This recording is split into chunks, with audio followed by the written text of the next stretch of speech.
queridas amigas, queridos amigos, muy buen día.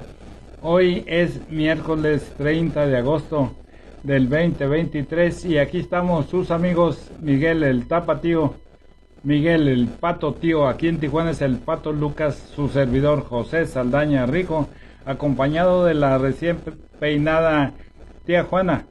Y este es el programa número 81 de la tercera temporada de Un Rico Café con Saldaña.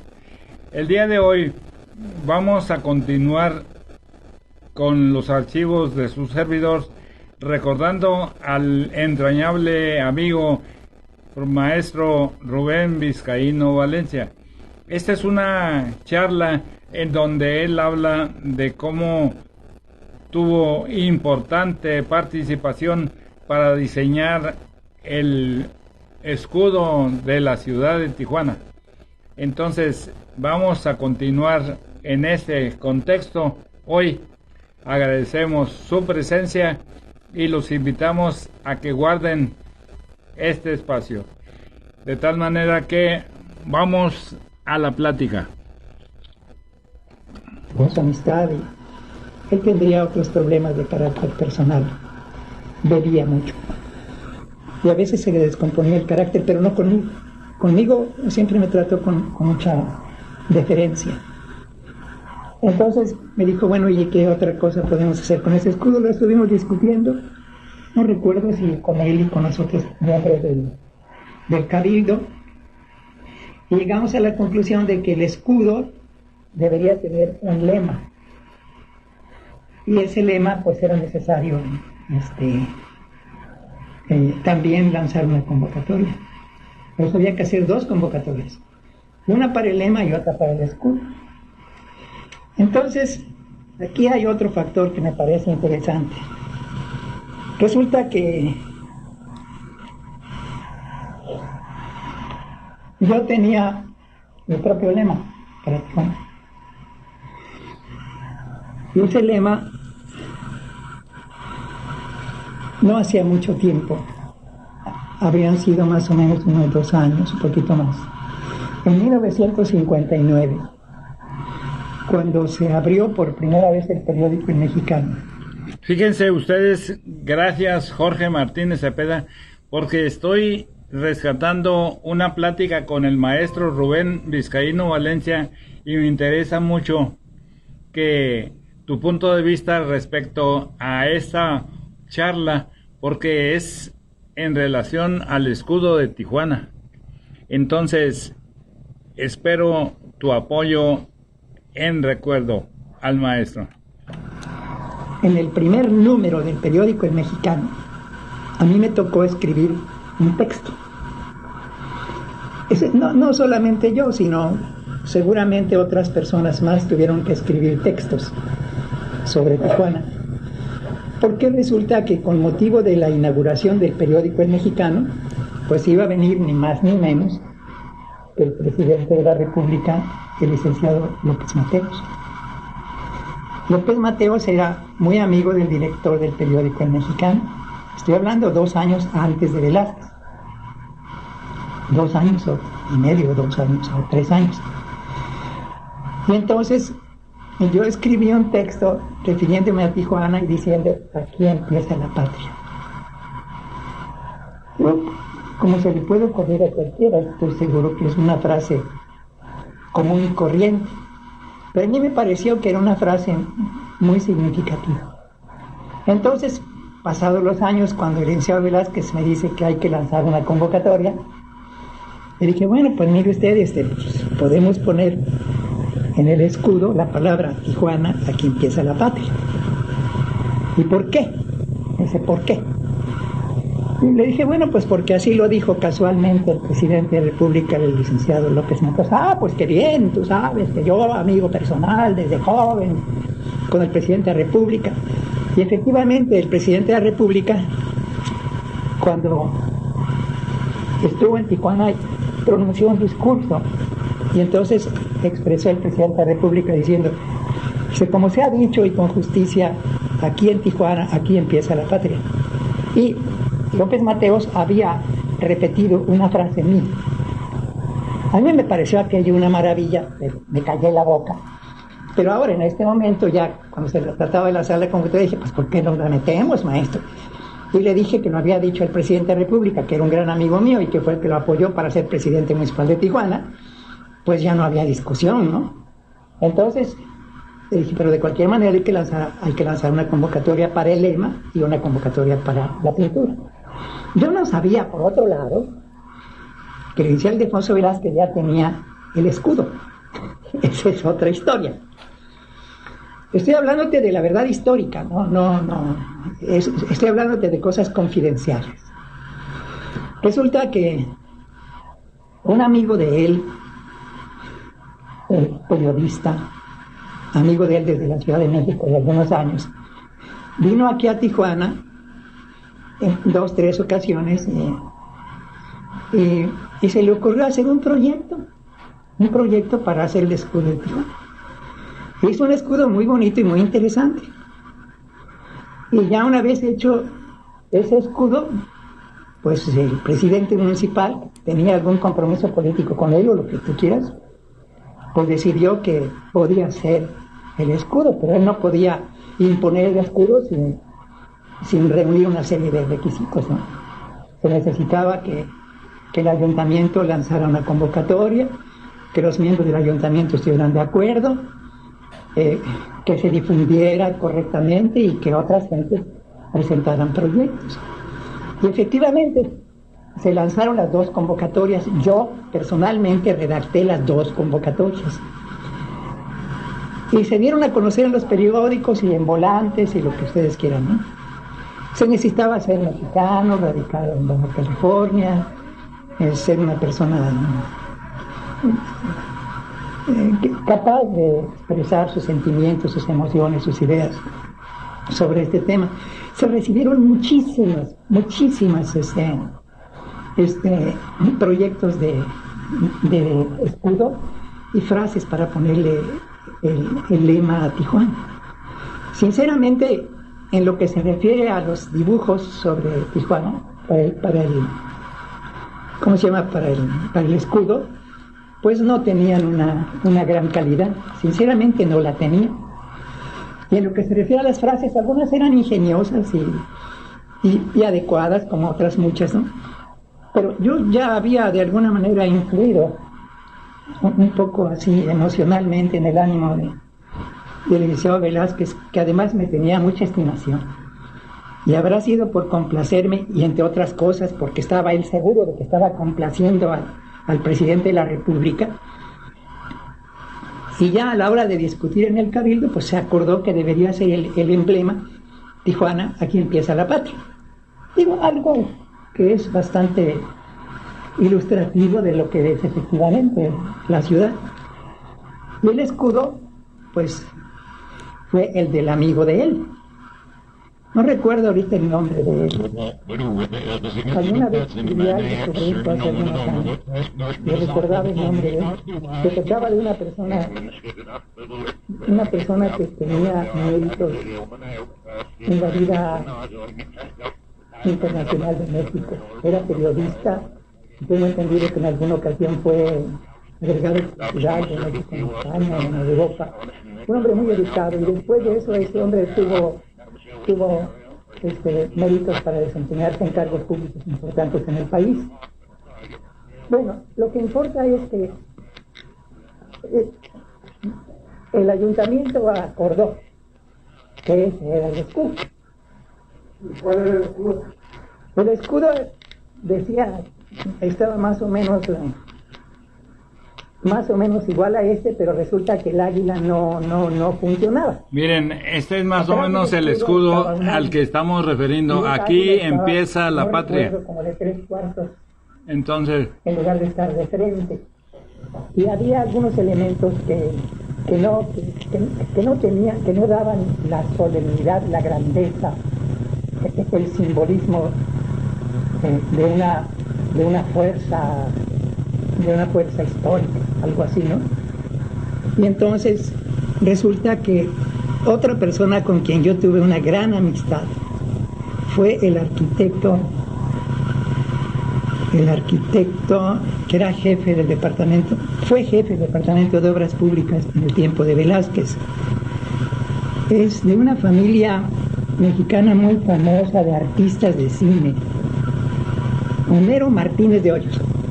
Homero Martínez de Hoyos era urbanista, había sido catedrático de urbanismo en la Escuela de Arquitectura en México, en la UNAM. Él estaba casado con una profesora que daba clases de danza, de ballet. Ella tenía muchos alumnos, muchas alumnas sobre todo. Y él era un hombre que la adoraba. Y tenía bastantes hijos. Y eran muy felices. Y él, por decir así, no era un hombre que aspirara a un puesto público importante o a tener méritos académicos o grandes méritos económicos o capacidad económica. No, era fundamentalmente un artista, un hombre de una gran sensibilidad, de una cultura vastísima, pero era un hombre que, por decir así, no podía hacer fortuna porque ya la tenía. La fortuna de él era su esposa, sus hijos, y adoraba su casa, su familia, y al mismo tiempo desempeñaba un cargo aquí en el ayuntamiento, en el antiguo ayuntamiento, ¿no? Y entre paréntesis, pues el presidente municipal, que era un hombre culto, le tenía un gran respeto y una gran admiración. Y Homero Martínez de Hoyos también tenía su proyecto de escudo, y presentó su proyecto de escudo, pero parece que no lo presentó oportunamente. Y entonces hubo una discusión muy seria en el ayuntamiento, en donde había que decidir, porque el águila que estaba atrás del escudo propiamente dicho, y que correspondía al periodista, pues no satisfacía mucho a nadie.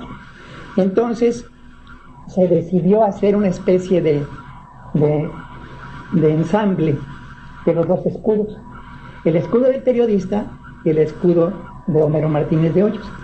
Yo no sé si Homero Martínez de Hoyos todavía radique en Baja California. Él vivió aquí durante algunos años y después, junto con su esposa, se fueron a vivir, que yo sepa, a la Ciudad de México, y pasados algunos años volvieron a vivir aquí. Tengo entendido que él se fue a vivir en Ensenada con su familia. Ya no tuve yo ninguna relación con él.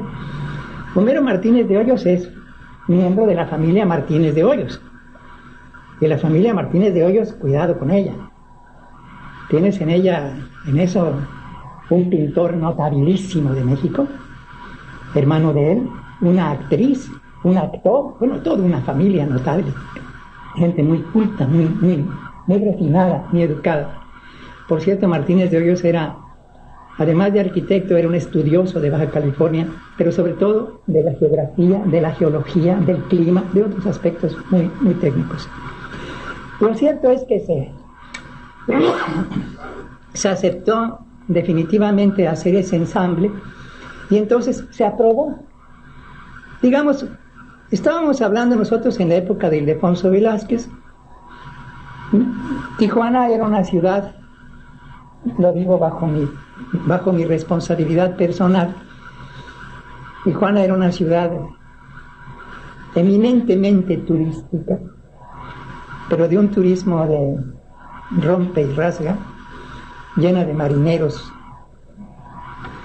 y de soldados norteamericanos borrachos. Y estamos hablando de Vietnam y de todo ese tipo de cosas, ¿no?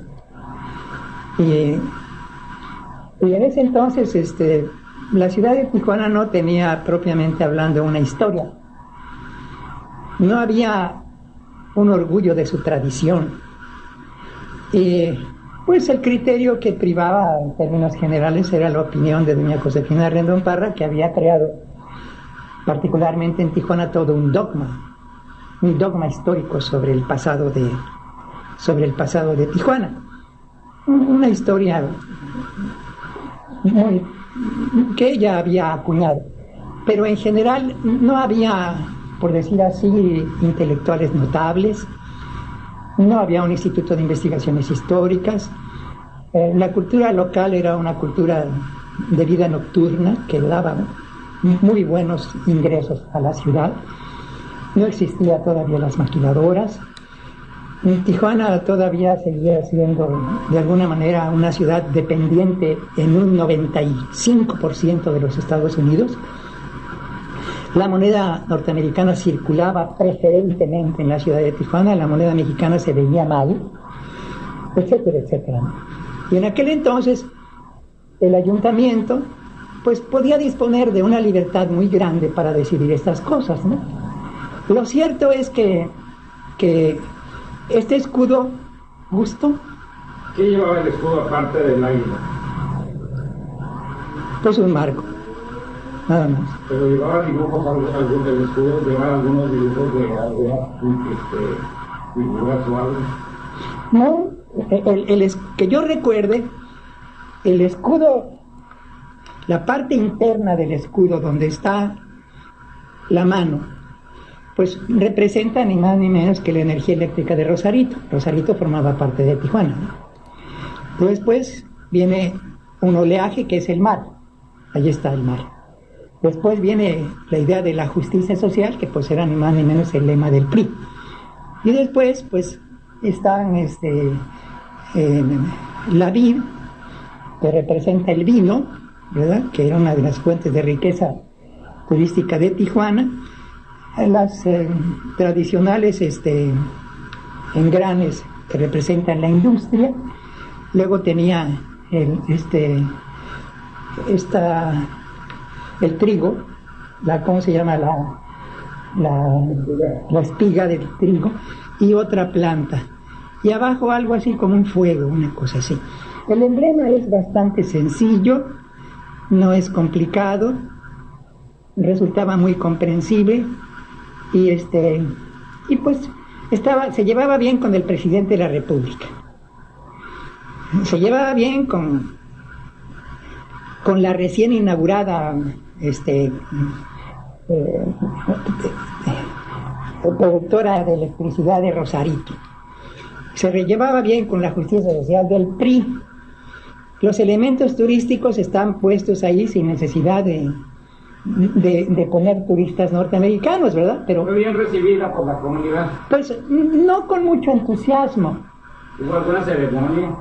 Pues no recuerdo exactamente, posiblemente la hubo. Y posiblemente la hubo en el propio ayuntamiento, aquí mismo, ¿no? Pero no fue un acontecimiento del otro mundo. La gente lo aceptó como pues, una buena puntada del ayuntamiento. Y antes de eso no había escudo, no tenía escudo. El escudo que yo recuerdo que tenía Tijuana y que tenía todo Baja California es el escudo de la península, que es muy bonito. La figura. Sí, es una concha marina y unos pescaditos. Es muy graciosa, muy hermosa, muy sencilla, ¿no? El escudo, mientras más sencillo, es más... se estima más, pero el escudo debe tener los símbolos de la familia. Bueno, la heráldica es la tradición familiar, ¿no? Pero se trata de un escudo de una ciudad, pues lógicamente debe contener las características. ¿Hubo algún premio para este? Claro que sí, claro que sí. ¿Y se lo llevaron el ingeniero o el arquitecto? Y pues ¿cómo se llama? En primer lugar, que yo sepa, el escudo presentado por el periodista ya se lo había vendido al licenciado Ildefonso Velázquez desde antes de que se hubiera lanzado la convocatoria. Eran muy amigos ellos.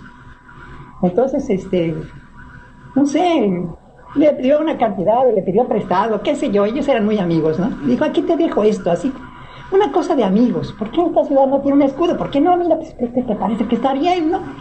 ¿Te digas? Entonces le dio una cantidad de X, no sé si después le haya dado más, ¿no? Eso no lo sé. ¿Usted se acuerda de los colores? Los colores, pues que yo sepa, son los que tiene actualmente. Bueno, se tiene ahorita. Sí. Porque anteriormente, como las fotografías son blanco y negro. No, los escudos deben ser, ya, los escudos modernos tienen que ser a color. Ahora sí te voy a decir otra cosa, que yo recuerde, después de que el escudo se había aprobado, con el águila anterior, ¿cómo se llama? El arquitecto Homero Martínez de Hoyos presentó otro escudo, que tenía interiormente imágenes diferentes. Pero resulta, y ahí sí la cosa se puso más a discusión, que el escudo estaba un poco medio nazi, era demasiado militar, demasiado fuerte, ¿no? Y daba una impresión de severidad. Y lo único que se conservó de esa severidad, de ese escudo, es el águila y la serpiente. Si tú te fijas que el águila que está ahí en el fondo no hace juego con el resto del escudo. Es algo bastante diferente, corresponde a un estilo diferente, a una concepción del poder, del símbolo patrio que es el águila y la serpiente, ¿no?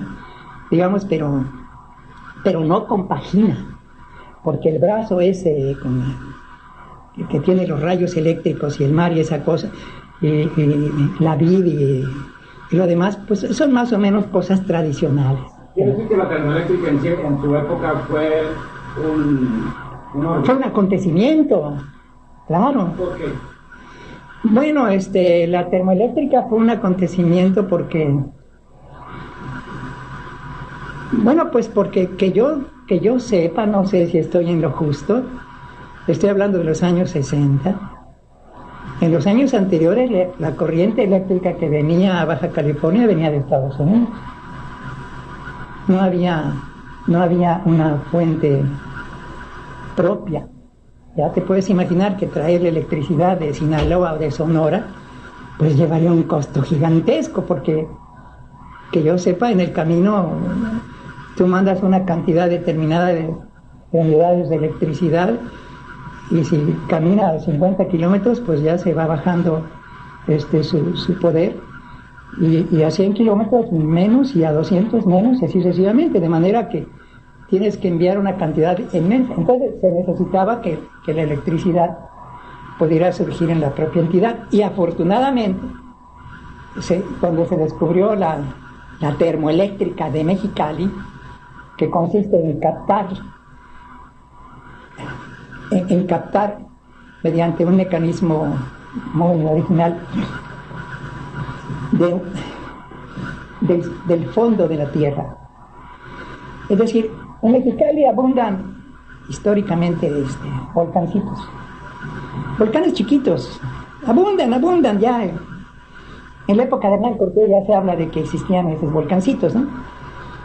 Y entonces, cuando los investigadores mexicanos empezaron a meter, a investigar hasta dónde llegaba en la profundidad de ese volcancito, encontraron con que abajo había un fuego espantoso, ¿no?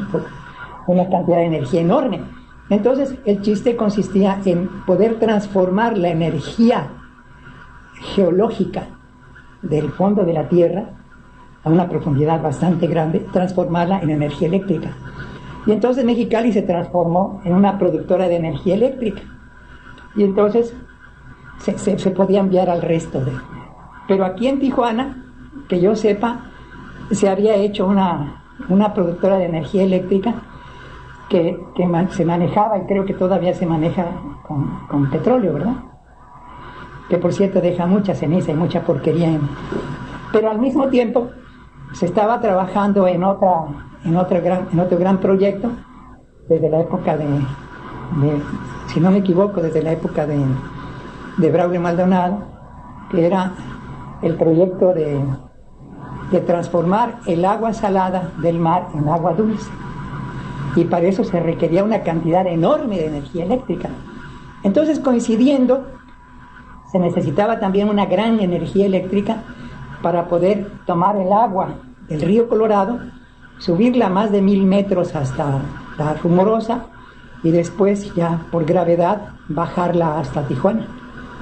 Para todo eso necesitaba una gran cantidad de energía eléctrica, y esos proyectos, que yo recuerde, coinciden más o menos en el tiempo unos con otros, ¿no? Y gracias a eso, pues, Baja California, Ensenada, Tecate, Tijuana y Mexicali pudieron sobrevivir. En la época en la que usted fue director de Acción Cívica y Cultural, tenía secretaria. ¿Quién era su secretaria? Bueno, mi primer secretaria fue una señora muy linda, que había sido secretaria de un juez. Era una taquimecanógrafa de maravilla, todavía vive y la veo a veces, algunas veces, muy lindo. Después de eso tuve a la señora Guadalupe Quirarte, que fue mi secretaria durante 5 años y medio. ¿Y usted de quién tomó posesión? ¿Quién era el antiguo director de Acción Cívica y Cultural? Yo, antes no existía el Departamento de Acción Cívica y Cultural. Quiere decir que el gobierno de Aguanel y el gobierno de Manuel Quirós no tuvieron. Lo que pasa es que en Tijuana se seguía una tradición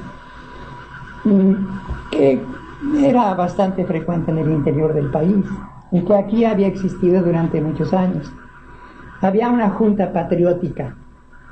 Esa junta patriótica a la que a mí me tocó sustituir de alguna manera, era una junta patriótica formada por jóvenes de un club de jóvenes. Y estos jóvenes eran los encargados de celebrar las festividades nacionales. Ellos eran jóvenes muy divertidos, que les gustaba sobre todo organizar grandes bailes, ¿no? Grandes fiestas, pero fiestas para la fiesta del bote. Entonces, en ese club estaban los agentes de ventas de la cervecería Tecate, del Tequila Cuervo, de los demás tequilas y de las demás cervecerías y de las refresquerías. O sea que era una especie de convenio entre el ayuntamiento y las empresas que producían materia prima para el consumo de los miles de gentes que venían a las fiestas patrias desde Estados Unidos. Era muy frecuente que mexicanos radicados en el sur de California y hasta de Los Ángeles y demás, venían a Tijuana a celebrar las fiestas patrias y algunas otras fiestas, así como los desfiles del 5 de mayo, del 18 de marzo, etcétera, ¿no? Entonces, ellos eran los organizadores en lo particular de ese tipo de actividades. No eran personas a quienes interesara realmente la historia o que les interesara la cultura propiamente. Era un proyecto puramente mercantil entre esas empresas y ese comité de fiestas, y que le dejaba muy buenos intereses al gobierno, porque ellos eran empleados del ayuntamiento gratuitos, en tanto que eran los organizadores de las ferias y de las fiestas. Pero como al mismo tiempo eran representantes de las empresas comerciales, entonces había un acuerdo entre el ayuntamiento y las empresas que ellos representaban como sus agentes. Entonces el ayuntamiento percibía un ingreso. Cuando yo entré a trabajar al Departamento de Actividades Culturales, me encargaron que estuviera en contacto con ellos para que por mi conducto se hicieran los acuerdos de las cantidades de dinero que la cervecería Tecate y la Pepsi Cola y la Coca-Cola, etc., tenían que pagar al ayuntamiento, porque al mismo tiempo, como se hacía el proyecto de creación de una feria, pues la feria ya estaba, el espacio ya estaba determinado y se dividía en lotes. Y en esos lotes cada empresa ponía su stand, y ahí se vendía cerveza, o había restaurantes, había salones de baile, todo lo que tú quieras, ¿no? Y entonces eso costaba mucho dinero. Entonces ellos tenían que pagar al ayuntamiento esos espacios y construir sus propias instalaciones. Estamos celebrando ya el programa número 81 de la tercera temporada de Un Rico Café con Saldaña, y agradezco la presencia del licenciado Enrique Velasco, del licenciado Ricardo Torres Lira, de Vicky Rocha Gama. Muchísimas gracias. Esta es la voz del maestro Rubén Vizcaíno Valencia en sus inicios, cuando él fue el que desarrolló la cuestión cultural en Tijuana. Y uno de sus primeros trabajos fue el escudo de la ciudad. Entonces, Acción Cívica y Cultural, así se llamaba su oficina, y él está platicándonos al respecto. Y por otro lado, tenían que pagar el permiso, y luego del permiso por el alcohol, el permiso por la fiesta, el permiso por el baile, etc. Tijuana era una ciudad turística. vivía única y yo diría, ¿no? Esencialmente era una ciudad turística. ¿Usted nunca fue a los caballos a propósito? ¿A las carreras de caballos? Fui muy rara vez a las carreras de caballos, solamente cuando tuve que acompañar a un abogado que era un gran maestro en derecho laboral, que fue al hipódromo a asesorar al sindicato Albarroja. Era un asesor de empresas, asesor de sindicatos. Era un hombre notabilísimo, profesor de Derecho Obrero en la UNAM. ¿Su nombre? No recuerdo. Él vino varias veces, incluso en alguna ocasión yo lo acompañé, porque tenía mucha curiosidad por conocer La Joya.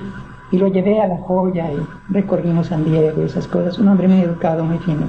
Esos 3 años que usted estuvo encargado de acción cívica y cultural, ¿recuerda algún hecho significativo del cual esté usted pues con bastante orgullo? No, yo no tengo orgullo de nada. ¿No? No. Digo, las cosas que a mí me ha tocado hacer las he hecho con mucho gusto, porque han sido cosas que a mí me atraen y forman parte de mi vocación. Yo estudié en México durante algunos años la carrera de profesor de filosofía, pero fue la carrera de profesor de filosofía especializado en filosofía de la cultura. Entonces, llegar a Mexicali, a Tijuana, a Baja California, en donde las actividades culturales apenas empezaban a aparecer en la misma medida en que Baja California se transformaba de territorio a estado. Entonces la creación de la Secretaría de Educación Pública, de los ayuntamientos, de los senadores, de los diputados, de la transformación política, etc., pues era una oportunidad preciosa para que aquellos a quienes nos gustaban profesionalmente las actividades culturales pudiéramos decir, hombre, pues aquí se necesita hacer esto, esto otro, esto aquí, esto allá. Entonces a mí me tocó participar en una época en la que uno podía decir, ¿por qué no se hace esto? Y se hacía, ¿sí? Porque no... De esa manera estamos escuchando al maestro Rubén Vizcaíno Valencia, y en ese contexto de plática pues estamos rescatando esa tan interesante charla con el maestro Rubén Vizcaíno Valencia. Espero les esté gustando, porque de esa manera el programa de hoy llega a su fin, agradeciendo que ustedes se hayan hecho presencia. Los espero el día de mañana. Este es el miércoles. Muchísimas gracias a cada una de las personas que se hicieron presentes. Hasta mañana.